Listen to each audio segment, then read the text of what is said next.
ஈரானுக்கும் ட்ரம்புக்கும் ஏற்கனவே 7ஆம் பொருத்தம். மீண்டும் ட்ரம்ப் அதிபராகி விடுவாரோ என்று பதறிய நாடுகளில் முக்கியமானது ஈரான். மத்திய கிழக்கில் சக்தி வாய்ந்த நாடுகளில் ஒன்றாக விளங்கும் ஈரான் இஸ்ரேலுக்கு எதிராக தீவிரமாக செயல்பட்டு வருகிறது.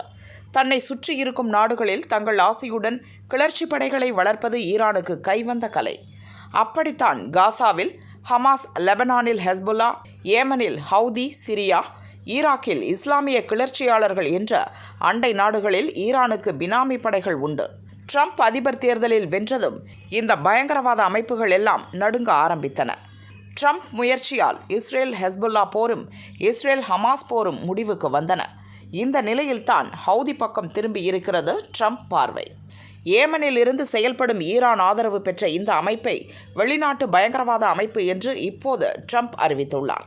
அவர் ஏற்கனவே அதிபராக இருந்தபோது பதவி முடியும் தருவாயில் இதே அறிவிப்பை வெளியிட்டார்.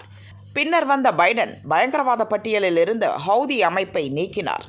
2023 அக்டோபர் 7ஆம் தேதி காசாவிலிருந்து இஸ்ரேலுக்குள் புகுந்த கொடிய தாக்குதலை ஹமாஸ் பயங்கரவாதிகள் நடத்தினர். 1200 அப்பாவி மக்கள் கொல்லப்பட்டனர்.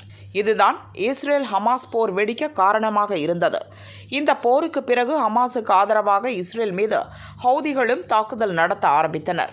இஸ்ரேலுக்கு ஆதரவாக செயல்படும் அமெரிக்கா, பிரிட்டன் மீதும் தாக்குதல் நடத்தினர்.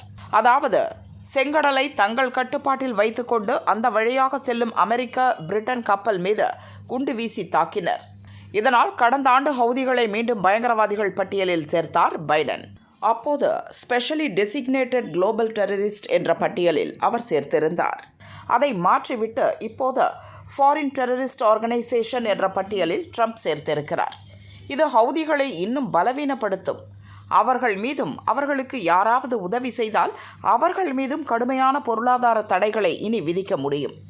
இது ஹவுதிகளை அடக்க எடுத்த நடவடிக்கை மட்டுமல்ல, ஈரானுக்கும் சேர்த்து ட்ரம்ப் வைத்த செக் என்கிறது அமெரிக்கா.